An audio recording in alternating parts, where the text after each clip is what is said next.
How do you teach intuition? That sense of knowing when something's right and when it's so wrong. So today there's this illusion of quickly learn something and jump into the business, and I believe that mastery is where we should focus. Let's face it, sometimes it feels like we get on the assembly line and it's next, next, next. Sometimes I think we get so jammed up in technique that we forget that if we don't design to the person who's sitting in our chair, it doesn't matter how brilliant that hairstyle is. Your blow dryers are going to be extraordinary, creative and talented. You're going to increase your confidence. You're going to have fun.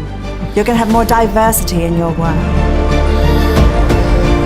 I have figured out how to break down all of my intuitive decisions and teach it back to you. It's a very crowded market, and how do you stand out in that sea of sameness?